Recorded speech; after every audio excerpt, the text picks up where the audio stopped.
sa Don Mariano Marcos Memorial State University, Open University System. Ito ang programa kung saan tatalakayin at pag-usapan ang mahalagang kaganapan at impormasyon tungkol sa iba't ibang larangan ng ating lipunan. Handog sa inyo ng DIMSU at 97.1 DZAG Radyo Pilipinas, Agoo. Ito ang Kapihan sa DIMSU.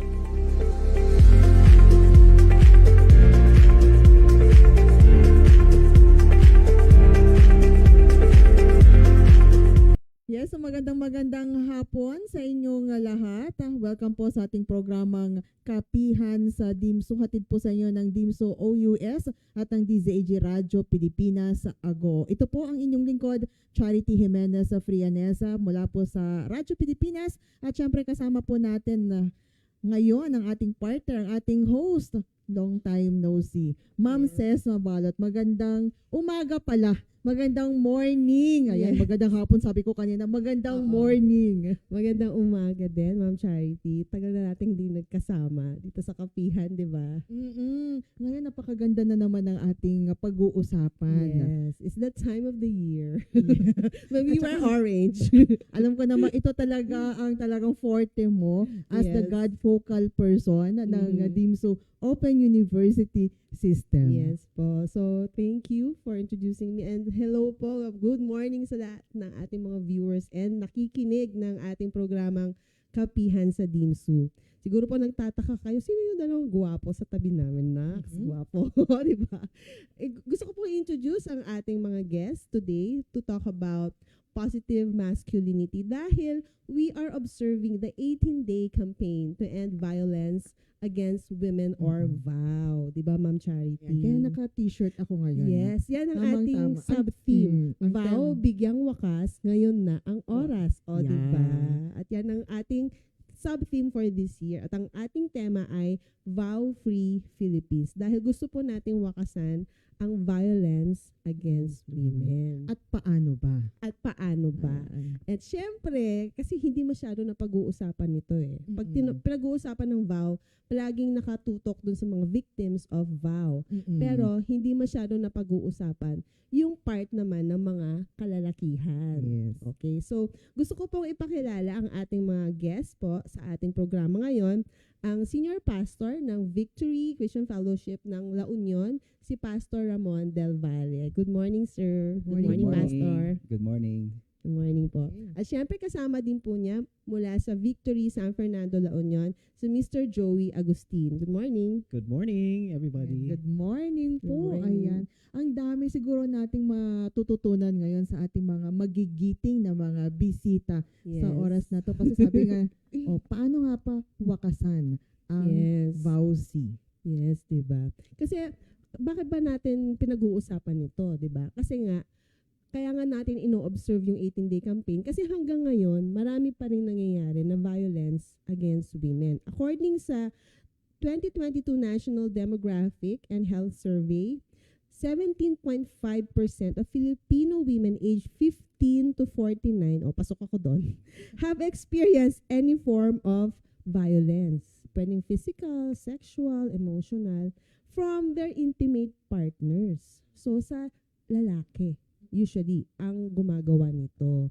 And hindi pa rin po talaga totally na eradicate ang violence against women and their children.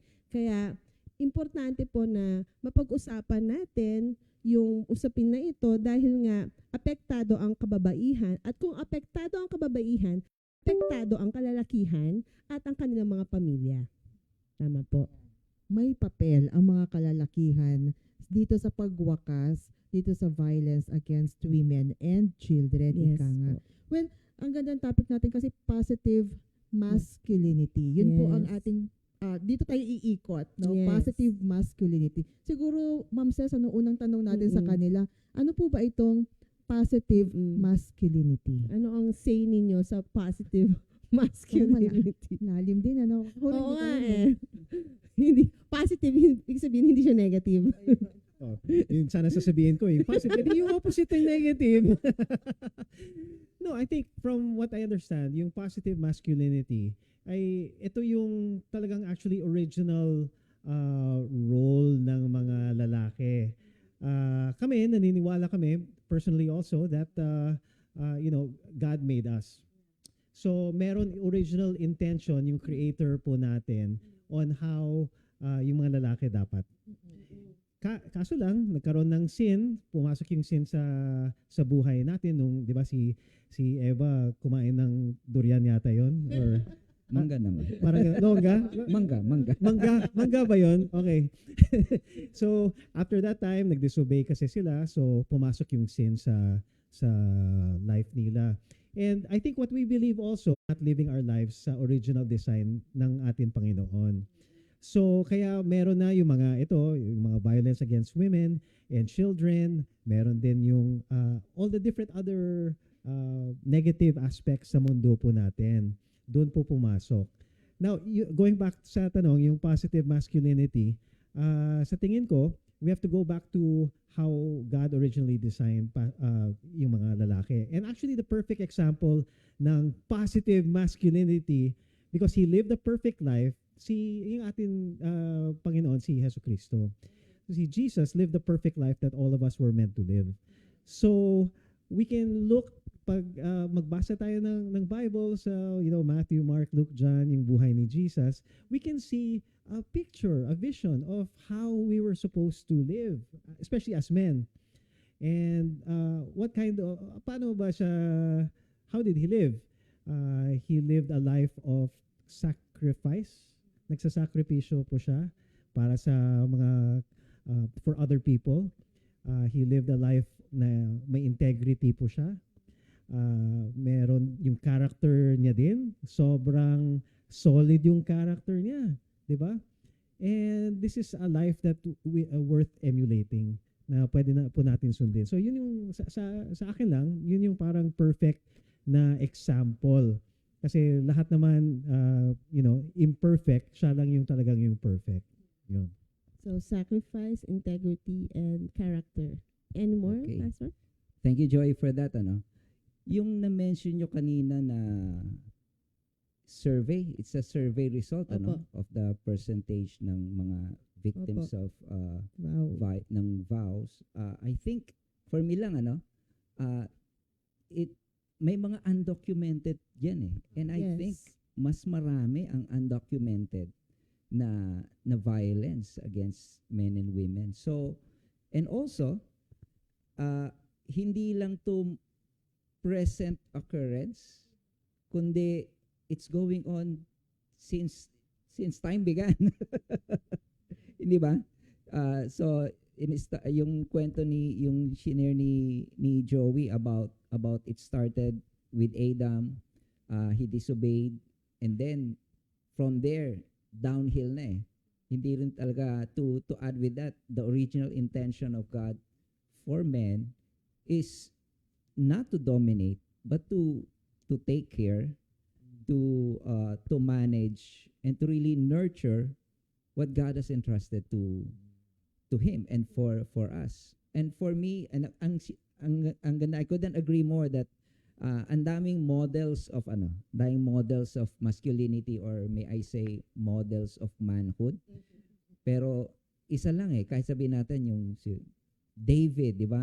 Famous si David, well known, maraming mga tatay pinapangalanan David kasi nga because yung ginawa ni David, inislay niya si Goliath, ganyan, tapos king. Pero may ano rin siya eh. May issue din siya eh. Hindi ba? So, who can we, all across history, sino yung pwede natin maging model? There's none other than, for me, and I agree with Joey, for me, it's none other than Jesus. He lived a perfect life. And kanina nga, while we're having a staff meeting kanina, really, yung Jesus grew,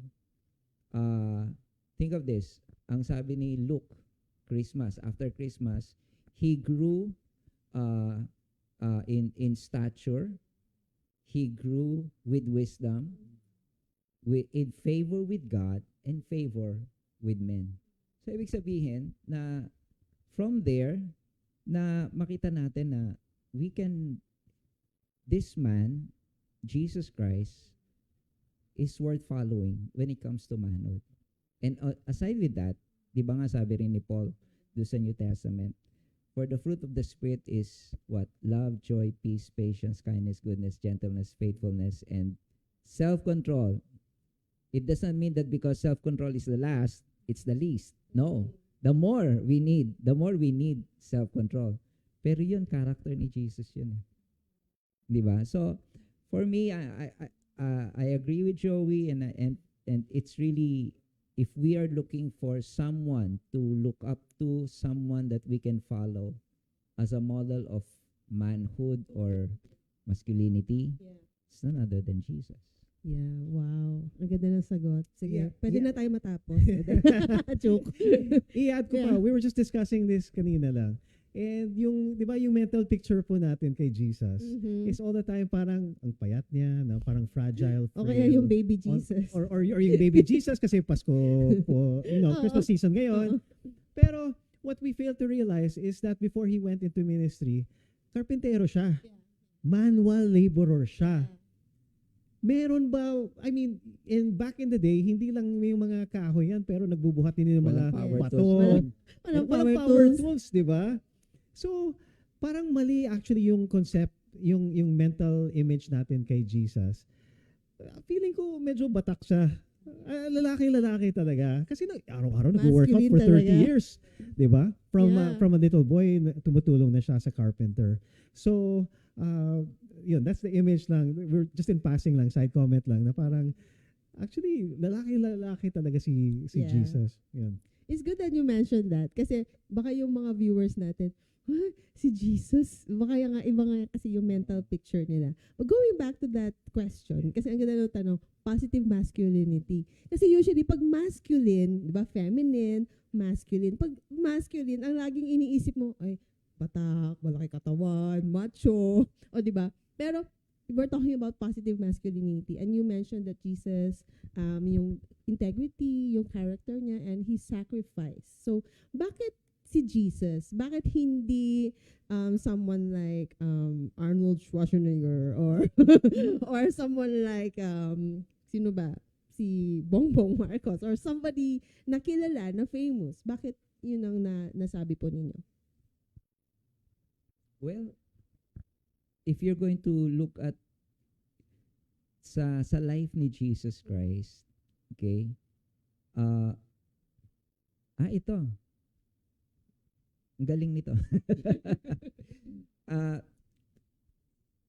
Nung sinulat ni Matthew yung gospel niya about Jesus, then he listed names. He listed names. Yung names na yon, all across the ages, 14 generations, 14 generations, Matthew chapter 1. Thing is, may mga names doon na culturally hindi dapat nandun. Culturally hindi dapat accepted. Dahil bakit yun nandun? Kasi ang Jew, it's really more of a male-dominated culture.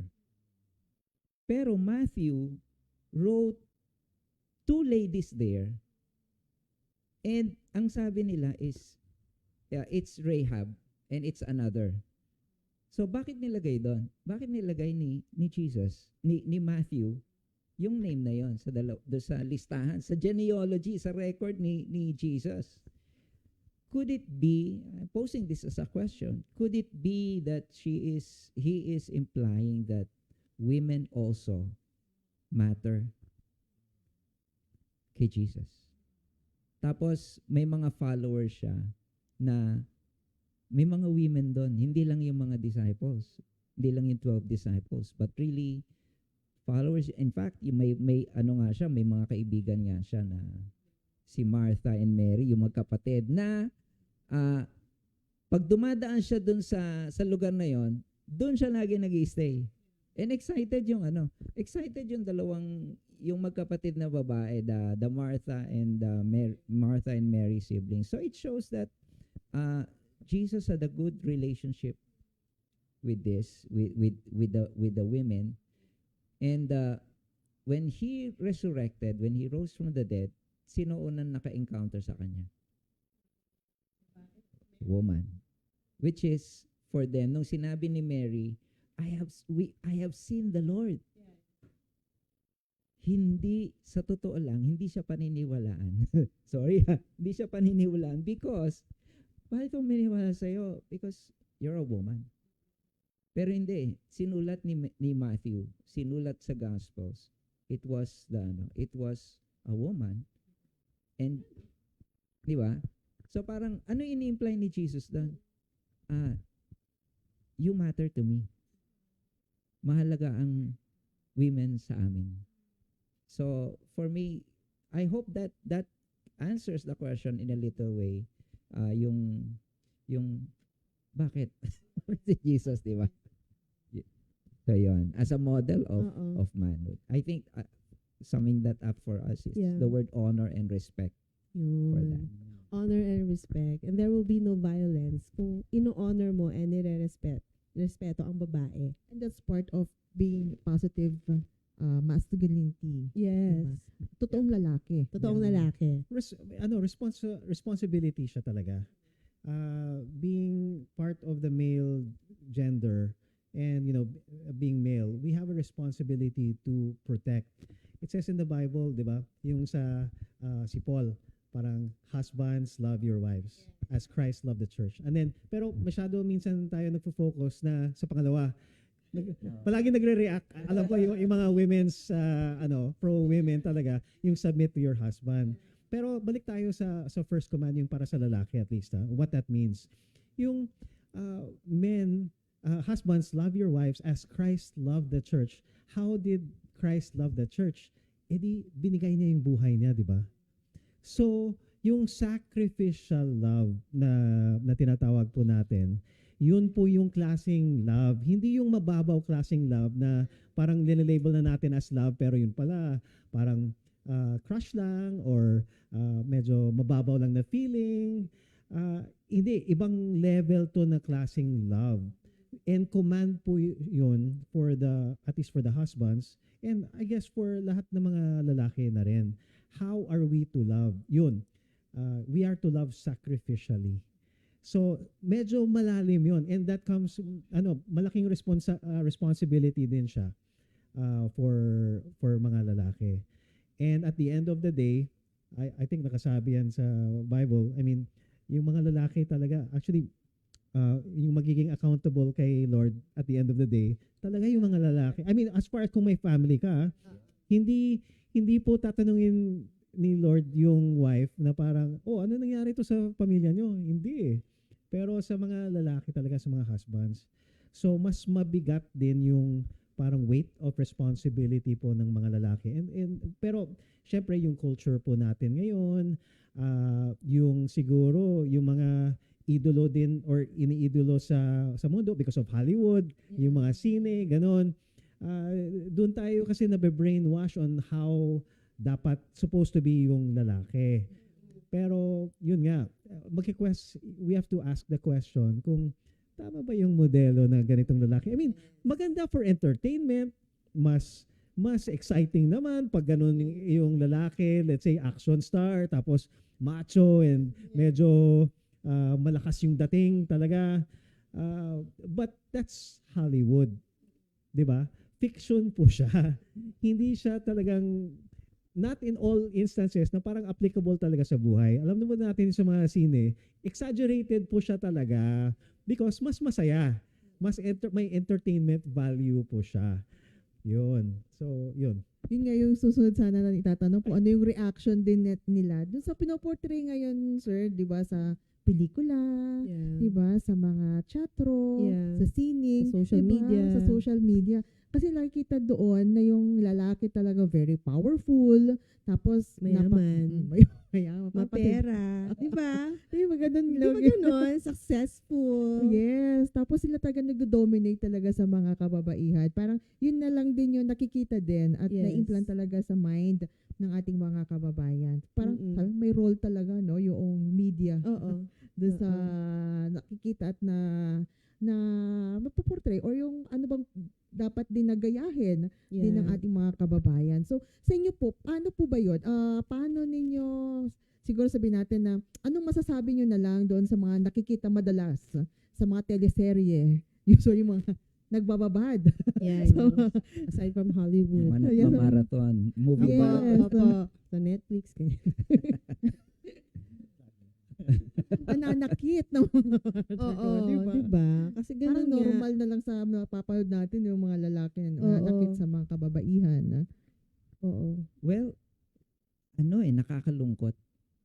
Because, first and foremost, going back to kung yung original design ng man and a woman, and it is being portrayed in a way that it's not supposed to be that way. Nakakalungkot and such a waste ba? Nakakahinayang, nakakalungkot at the same time nakakahinayang na hindi dapat ganyan eh. There's got to be something else na pwede nating na hindi yan eh. There's something better. And kaya going back to the original design, men are designed to command eh, di ba? Ang command to love is nasa amin. And the degree that yung mga kababaihan mo or our intimate partner, our wives, to the degree that they submit to us is their response on how we love them. So, kung sinasabi kung nahihirapang to follow, nahihirapang to submit yung mga, yung word na yun, di ba? Yung word na yun. Could it be that we may not be that loving o hindi namin, kasi ang submit is a response to the love that we are giving to our wives. Maganda yung sinabi ni Pastor, it's a response to love, not fear. Kasi it could be that you are married, you are serving your husband, you're cooking for him, you're doing whatever, kasi takot ka. Kasi may mga husbands, we have to admit it, may mga ganon na medyo demanding sila.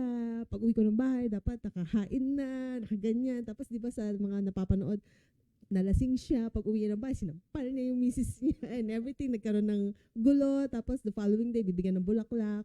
And the cycle goes on and on. And it doesn't just happen sa movies or what. It also happens in real life. Kaya siguro, yung importante yung sinabi ni Pastor na women, they respond to the love na binibigay ng lalaki. But what if yung lalaki na to ay lumaki sa isang pamilya na yun din ang kinalakihan niya. Yon. So ano po ang magiging remedy doon sa tingin niyo po? Ano yung dapat ano yung pwedeng change na mangyari? Yung super ganda din sa Bible and yung appreciate ko talaga sa church because ako hindi naman ako perfect and before nung me and my wife were starting out pa lang siguro hindi naman ako super abusado, maybe not physically, but medyo may tendency ako maybe verbally na mag-abuse konti sa wife ko. And nung 2013 nagbago buhay ko dahil kay Lord and pumasok talaga ako sa church and church community. Sobrang malaking bagay. Number one, hindi tayo pwede magbago na tayo lang. No way. Tested and proven. I tried many times na parang magbabagong buhay na ako. And yan naman palagi, di ba? Sa mga eksena, magbabago na ako. Patawarin mo na ako, di ba? Magbabago na ako. Pero with our own strength po kasi, may fallen nature tayo. So, yung human nature natin, hindi talaga kakayanin. We may change, pero temporary lang siya.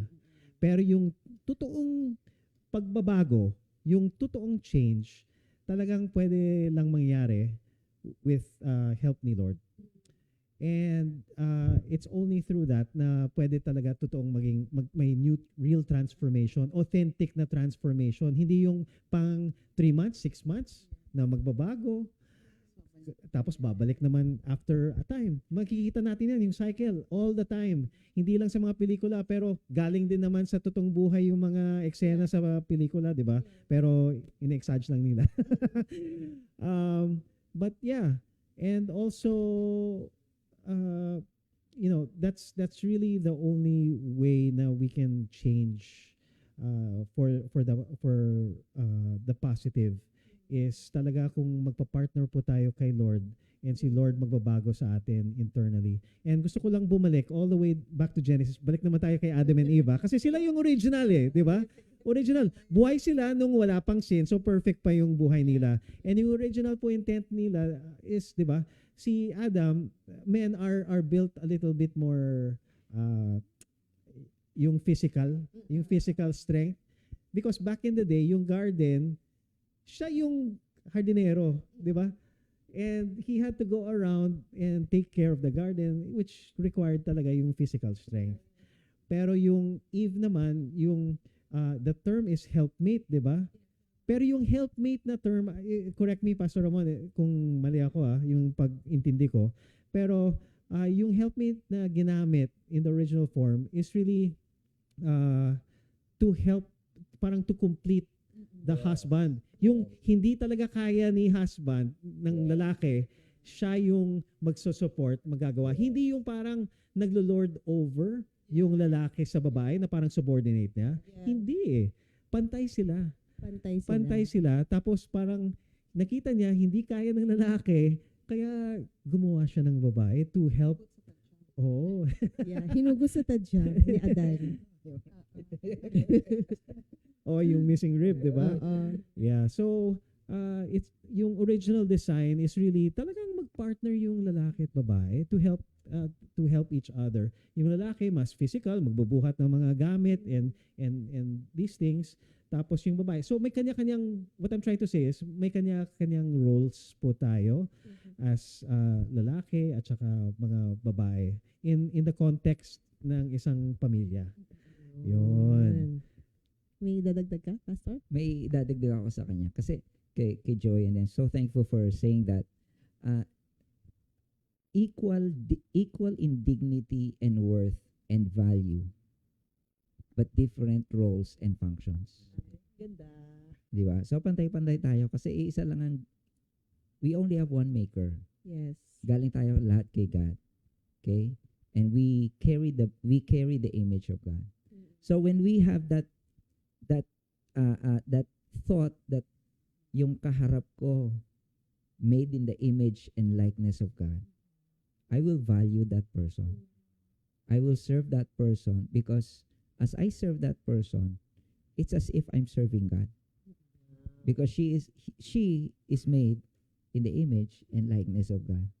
So lahat ng you will never meet a person that does not have a value, that does not have worth. Yung worth po natin, yung worth po ng isang tao, hindi galing sa culture, hindi galing sa Hollywood or sa thinker world, but galing po yan to the one who made us. It's none other than God himself. And ito rin to add to Joey yung sinabi niya, yung transformation. Kasi every Thursday I'm having a pre-marriage orientation sa City Hall. And I would end on this, that sa marriage po ninyo, put God at the center of your marriage. Kasi siya lang ang makakapagpabago ng marriage. Siya lang makakapagpabago ng ugali, ng behavior. Kasi lahat po ng problema, lahat ng violence, saan ang galing? Where's the source? It's in the heart. It's in the heart. Okay? So, paano masusolusyonan yan? Then, it's none other than the one who made our hearts. The one who can change our heart is none other than the Lord Jesus Christ. I don't mean to sound religious, pero that's how it is Binago ko ni Lord Siya lang ang nagpabago sa akin. And I can speak for Joey and for my wife as well, that it's none other than the Lord Jesus Christ who put a change in my life. Yon. Pero isa na lang, dagdag ko na lang, sa mga practical na lang na bagay din, very important din, yung meron kasi, kailangan din kung sino yung mga kaibigan po natin.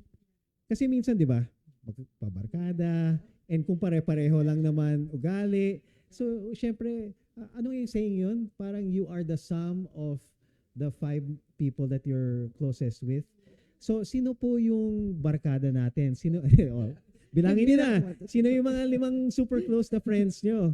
Di ba? Yung talagang through the highs and lows, kasama mo and kilala ka nila. Di ba?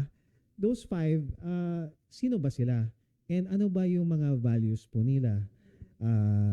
Nananakit din ba sila? Kung mga lalaki, nananakit din ba sila? That's why, magkabarkada, appear na lang sila pareho kasi may mga kwento sila na ganun. Pero one practical way to combat yung toxic masculinity is mamimili ka din yung mga kasama mo. Mamimili ka din ng kaibigan mo, kung sino sinasama mo araw-araw. Kasi, is everybody dyan sa pinakamalapit mo ng mga kaibigan, are you influencing each other positively? Diba? Parang, hindi lang sa masculinity siguro, pero kahit sa buhay, imbes na puro tambay lang, nagtatrabaho talaga, and nagwo-work talaga. So, diba? With that, pwede kayo kasi parang support group na tawag, no? And yun, very practical yan, na maghanap ka talaga ng grupo na medyo positive yung influence sa'yo. And over time, magbabago ka din in that context. Very, very practical. In addition, so sa church namin, meron naman kami mga small groups na tawag, no? So we meet every week, and dito kami talaga, we share with each other kung anong mga challenges po namin, ano yung mga problema po namin. Nag-away kami ni Mrs. kagabi, ito yung issue, sobrang babaw, yung tissue lang daw, baliktad, nag-away na sila. Di ba? May mga ganun kasi. So tapos, it's a community where pwede mag-share, safe space, and then pwede din pagprayan yung isa't isa na sana magbago. Di ba? And also, syempre, yung mga good times, magse-celebrate din. Syempre, pag birthday, mga mga career advancement dyan, or may magandang good news, may masamang good news ba? May good news, pwede magkasama din mag-celebrate. Yes. And yung mga anak namin, nagiging close na din sila, naglalaro sila. So, that's true. yun naging community din namin. So, yun nga, who are you surrounding yourself with? Very practical application po yan. Pag medyo alam naman natin kung medyo yung barkada natin, medyo bad influence or hindi di ba? So, nasa yun na yun. Dapat also yung decision na yan, manggagaling din sa'yo. Personal decision po yan. Wala naman tayo magagawa kung talagang matigas ulo and ganun talaga. Pagprayan na lang natin, yun lang talaga magagawa natin. Yeah, choose your circles. Yes. Mm-mm. I have something na, this is a true story. Pero it happened many years ago.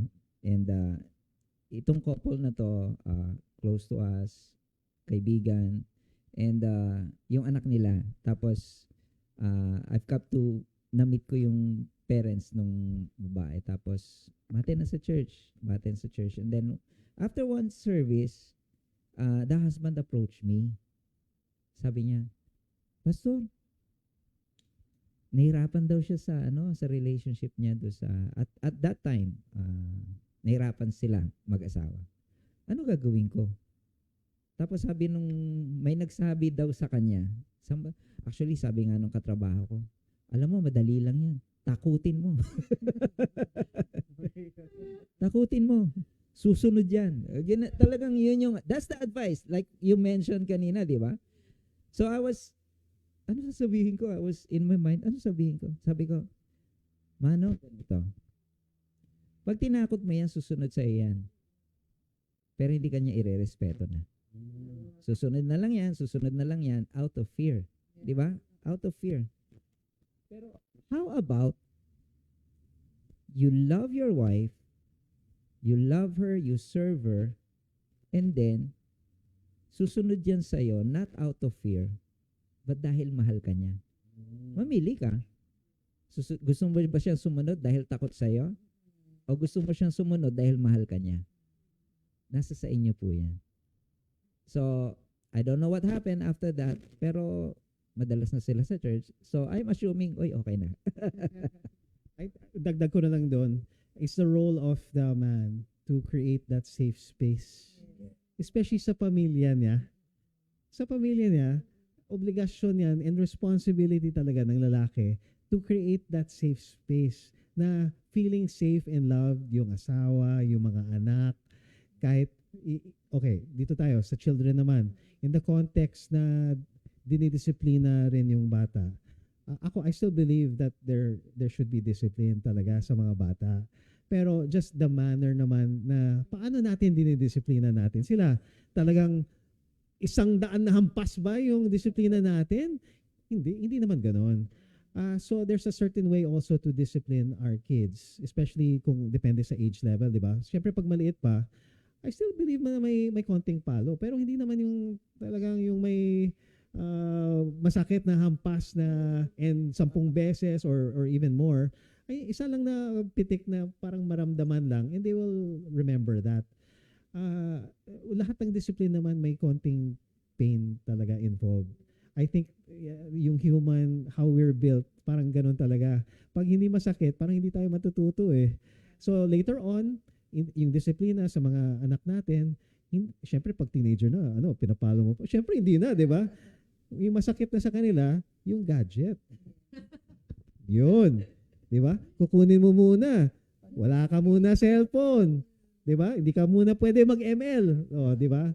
Yun, masakit na yun sa kanila. So, tatatak niyan sa puso nila and hopefully magbabago or matuto sila. And then, it looks different later on. Tapos yung maybe i-ground mo na later on na hindi ka pwede muna lumabas this weekend. Sige, para dito ka muna sa bahay, mag-isip-isip ka sa anong ginagawa mo. Di ba? So, but it's the man's responsibility to create that safe space na kahit dinidisiplina mo yung kids, alam nila, mahal pa rin sila. Di ba? And safe pa rin sila doon sa bahay, especially. Yes. Hindi yung out of fear. So, yun. Talagang, ito yung part ng positive masculinity. Yes. It's that understanding din yung responsibility po natin as lalaki sa bahay. Ayun. O, diba? Firm and gentle. Yes. Ang ganda. Tsaka yung dapat maging good Pag-discipline. example talaga Yeah. ang isang lalaki. Kasi lalaki talaga is create bilang leader eh. Naniniwala ako doon eh. And I believe na pag sa bahay pa lang, ako yung bata, nakikita ko yung tatay ko, ganito niya mahalin yung nanay ko, ganito sila mag-usap. Pag may hindi sila pagkakaunawaan, nandun sila sa kwarto, hindi namin naririnig yung away nila. Alam mo yun, it creates a safe space. And ang ganda ng mga shinare nila kanina. Kasi, di ba, sa society nga natin ngayon, iba kasi lalo na sa Filipino culture, para Filipino macho culture. Makita mo sa ads, ano ba ang pinoportray ng media na macho na lalaki, di ba? Maraming babae, maraming pera and all that. Pero kabaliktaran nun, ang talagang positive masculinity na hindi lang yung kabaliktaran ng negative, kundi yung ina-exemplify ni Lord Jesus Christ nga. Ngayon, siguro, paano naman yung mga hindi pa tatay, hindi pa mga bata pa, yung mga teenager, yung mga single na men, ano naman po yung mapapayo nyo sa kanila? Kasi kanina mas ang pinag-uusapan natin yung mga may asawa na. Paano naman po yung mga single? How can they, ano kayong pwede nilang gawin kahit sa edad nila na yun or sa stage ng life nila na yun to be examples of positive masculinity? I think as early as now, like may anak ako, may dalawang boys and I have one daughter. Sorry. Yung panganay po namin, 16 years old na and turning 17. And as early as now, talagang tinuturo po namin paano dapat maging lalaki.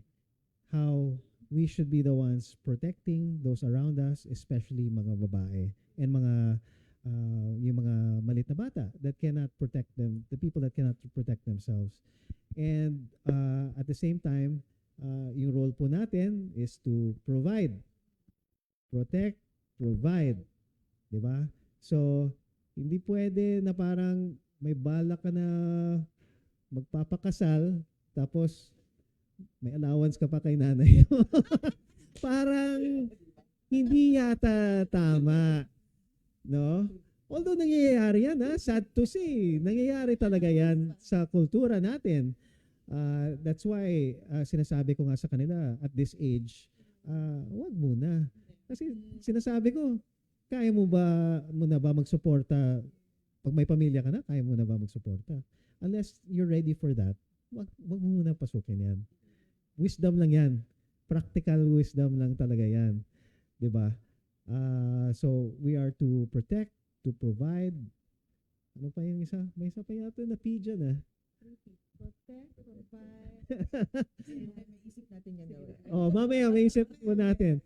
Basta yun yung talagang two things, major things to be able to protect and provide. So, hindi naman porke na pagkasal ka na, saka mo na tutunan yan. Hindi, as early as now, maliit pa lang sila, bata pa sila, teenager pa lang, single, it's good for them to understand na talaga kung ano dapat yung role nila, yung God-given role nila, as early as now, kung may kailangan i-correct, nandun pa sila sa bahay nyo, pwede mo pa i-correct.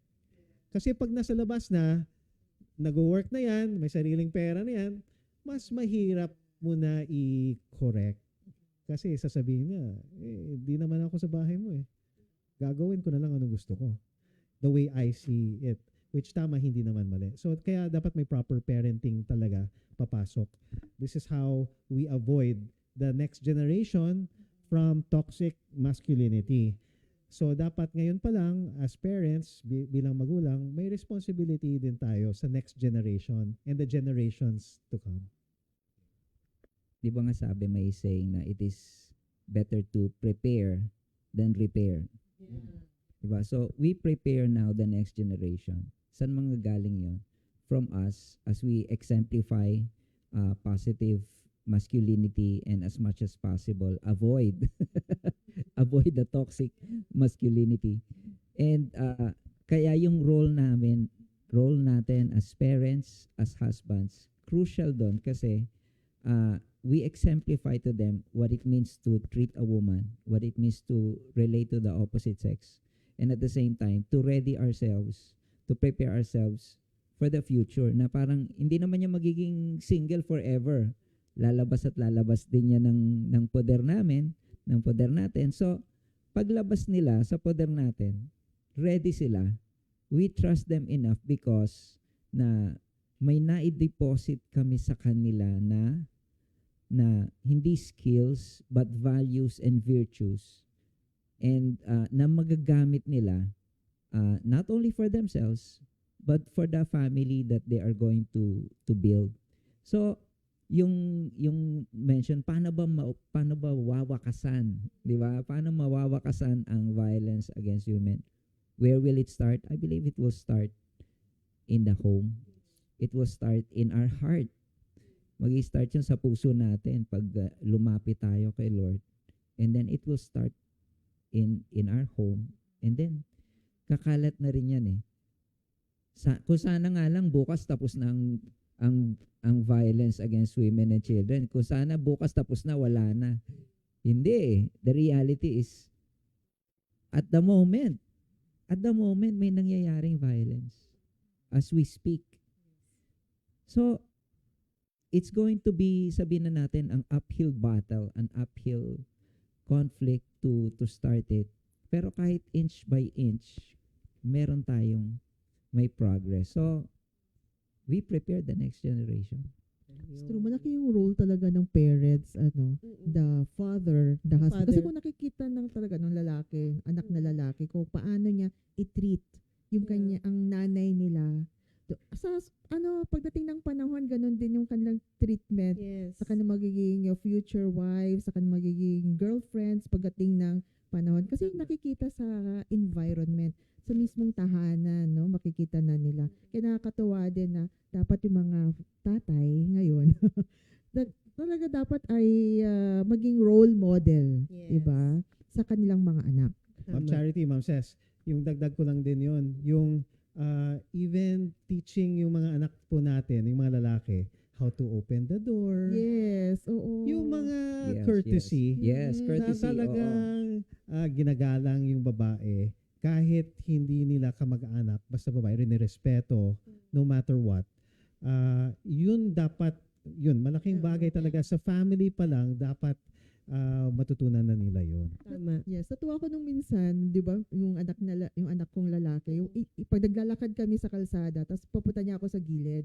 Tapos siya yung nandun sa way. Wow. Parang ang sweet naman ng Ang anak sweet ko. naman. Nakakatawa na yung nakikita niya, yun ang Oo. ginagaya niya. Kaya importante talaga yung role ng mga tatay, mga lalaki. Ngayon naisip ko lang, kasi 'di ba, minsan alam naman natin yung society natin ngayon, 'di ba?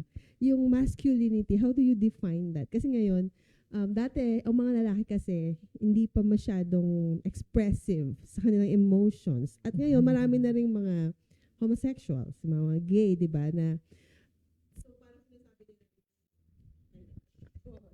So parang sinasabi nila is, pag lalaki ka, pag tunay na lalaki ka, dapat hindi ka nahihiyang umiyak. Kasi dati noon, ba't ka umiiyak? Bakla ka ba? Huwag ka umiyak. Di ba? Ganun noon. Pero ngayon daw, dapat pag lalaki ka, you should embrace your feelings, your emotions. Huwag kang matakot mag-express. Pero how do we draw the line naman? Na baka naman masyado ka namang expressive naman.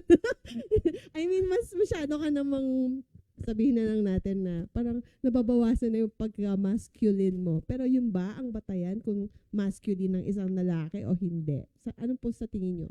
Alam mo kami ni Joey, hindi kami umiiyak. Di ba? kami- bro? Hindi kami umiiyak, bro. Sa mundo namin, hindi kami umiiyak. Oo, Ayan. oo. Pinapawisan lang yung mata namin. Yun! Pinapawisan lang yung mata namin, pero hindi kami umiiyak talaga. Ganun pala. Meron, ganon. Ay, ganun. Pwede naman. Di ba? Pinapawisan lang naman yung mga So, mata hindi namin. sila umiiyak. Okay. O, diba? Kahit mababaw lang emotions nila, hindi sila umiiyak. Men are emotion. May emotion din kami. May nararamdaman kami, may feelings kami. But the way we express it is totally different from how women express their emotion. Tsaka we are wired differently. Yes, galing tayo kay Lord. God made us, but God designed us differently. So sabi nga ng iba, ang women, sa communication na lang, di ba? Mas marami raw kayong words. Yes. 24,000 in a day. 500 lang muna. Ibig sabihin, hindi pala. Kami, 12,000 lang. So, kaya pagdating namin sa bahay, trabaho, dating namin sa bahay, ubos na yung 12,000 namin. Kaya may 24,000 pa. Marami pang reserba. May pang reserba. But we were designed that way. We were designed to think differently. Think objectively.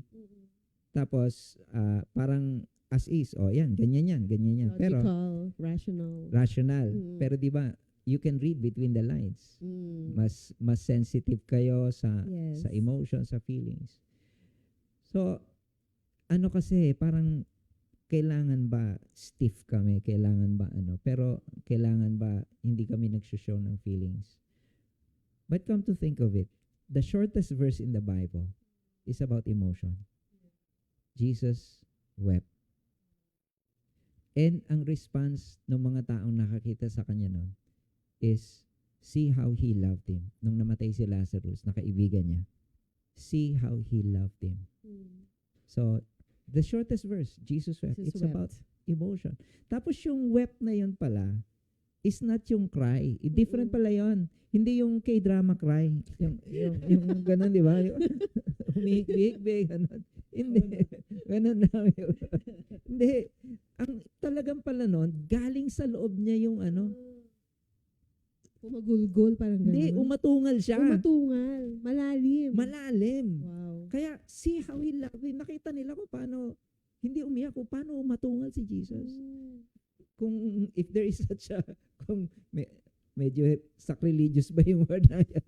Pero yun, may emotion. Yes. And he wept.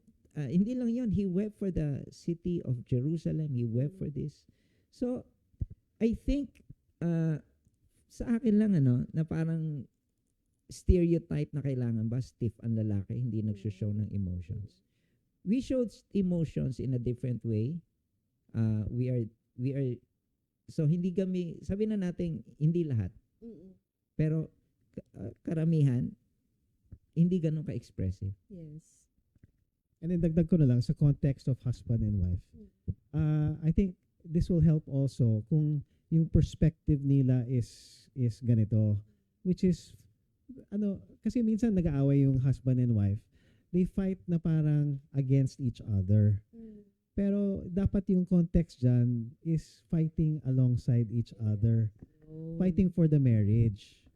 Side by side. Side by Hindi side. magkalaban sila, pero same side mo tayo. Ganun. Pinaglalaban nyo yung Oo, yung marriage. ninyo. So kung Yeah. ano yung mga external factor na parang na de-depress si husband or the wife, whatever, instead of parang yun pa magiging reason bakit nag-away sila dalawa, they have to recognize na sandali, yung marriage po natin muna.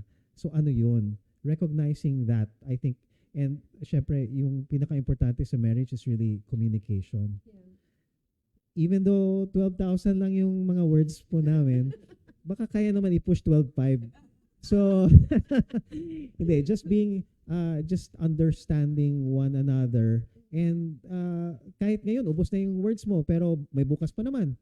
Pwede naman pag-usapan bukas. At saka i-process ninyo dalawa as husband and wife kung bakit naging ganon. Bakit nag-away tayo? Ano pa pinag-awayan natin? Yung tissue lang na bumaliktad. Di ba? Sobrang babaw lang. Hindi siya talaga, no? Or, kasi issue namin yan before. Yung iba, toothpaste. Toothpaste din, di ba? Yung parang, sa gitna. I think sa mag-asawa, meron talaga opposite talaga eh. Pag pareho kayo, parang hindi kayo meant to be yata.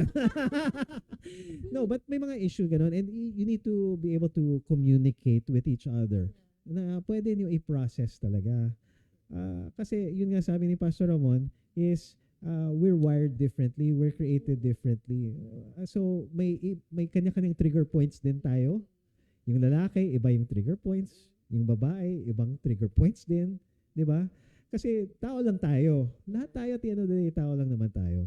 Pero kung value talaga natin yung marriage po natin, yun, dapat may good communication. Dapat paglabanan natin yung marriage, yung communication natin, labanan natin on the same side. Not from opposite sides na parang magkalaban tayo. Tama. Yun. Parang wala ng violence. Yes, para wala ng violence. Para Para communication. Yes, mag-usap na lang kayo. So dapat magbago yung mga pelikula kasi. Oo. Di ba? Yes. So, baguhin naman Oo. yung script writing. Yung sa Palitan natin yung MMFF, script. yung sa MMFF, dapat may ganun na klaseng Oo, movie naman, diba? pelikula. Hindi na yung puro May ano. iba na yung mga narratives ngayon. Kaya nga. Ayan. Gawa tayo ng sine. Sige. Abangan ninyo. Ang title niya, Ano? Dear Future Husband. Oh, kinilig ako. Starring! Parang nalaka ko doon. Oh, sige, tama na. Sumaro. Baka may masabi pa. Okay. So, ang ganda ng discussion natin. No? And just to sum that up, parang ang hirap isum. Pero, ang ganda, di ba? Kasi, oo, may nangyayaring violence dahil nga maraming factors. Di ba? Yung sa family, upbringing mo, yung role model mo sa lalaki. At kung nagkamali man, kung ikaw ay isang husband na nananakit ng asawa, o ikaw yung sinasaktan naman, may pag-asa. At mahirap baguhin ng sarili, sabi nga, pero nandiyan ang ating Panginoon, si Jesus, na ating matatakbuhan, at siya po yung tutulong sa atin para ma-repair yung damage na nangyari. At matuto tayo na magbigay ng worth and respect and value sa lahat ng kalalakihan, kababaihan, at kung ano-ano pang mga gender yan. Tama? Tama. At saka Yun. nakita nga at na-share din ni Sir Joey kanina na dati, di ba, verbally, sabi, inawin niya na medyo na-abuse nga niya yung kanyang wife. Pero with God, di ba? At saka yung sa yung submission, no, kay Lord Jesus Christ, na-transform siya. Yes. Nagbago siya. So kung nagawa din po ni Sir Joey, pwede rin po sa iba. Yeah. Okay. So, baka may, Well, baka may any last May, words? message? Any last message? or may Hindi naman mga- last words. Konting dagdag lang. Yung ano lang, yung usually yung mga violence also, yung mga reported cases na talaga, hindi naman, more often than not, I think, hindi siya overnight. Yes. Parang pinag-ipon din, may mga baby steps na, so to speak, na May mga red leading flags na. towards that. O may Yeah. mga red flags na nangyayari. So, yun nga. So, may pag-asa nga. Not everything has to end like that. Diba? So, sobrang importante, again, babalik ako talaga sa sino ba yung sinusurround mo na community. Choice po yan. So, we can all make that choice. Ano ba gusto natin? Minsan, gusto natin, pero di ba yung kanta nga, gusto kong bumait, pero di ko magawa. Totoo yan eh. Lahat naman tayo, wala naman may gusto naman talaga na manakit. But, nangyayari kasi may trigger and over time, siguro may nangyayari and may build up. And because yung nature natin fallen, that's why it's very important to, number one, trust kay Lord, na siya magbabago sa atin. Number two, surround ourselves talaga with the right community. Yun yung talagang may pag-asa. But yun nga maganda, may pag-asa. May pag-asa talaga. May pag-asa. There's hope talaga. Yes, Pastor. Ako, not really last words, but really, ito rin, there's hope. In English. In English lang. English lang. There's hope. De, ako, I'm thankful for this, that you're creating an awareness and at the same time, taking a step to really end the violence. Yung like I mentioned before, sana bukas tapos na, pero they're still there. So, like I've mentioned sa every Thursday na ginagawa ko sa City Hall, sa pre-marriage is, let God be the center of your marriage. Let God be the center of your heart.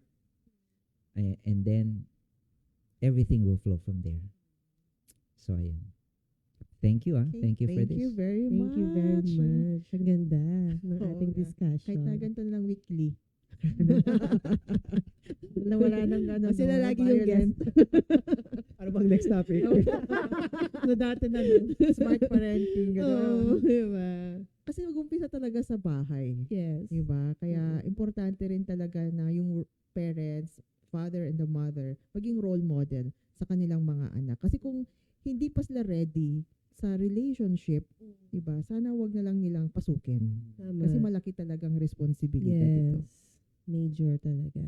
At siguro may mga nanonood ngayon na iniisip nyo, gusto ko magkaroon ng magandang community, tulad ng sinabi nila. Mm-mm. Kaya magandang influence, mga role model or friends, the good kind of friends.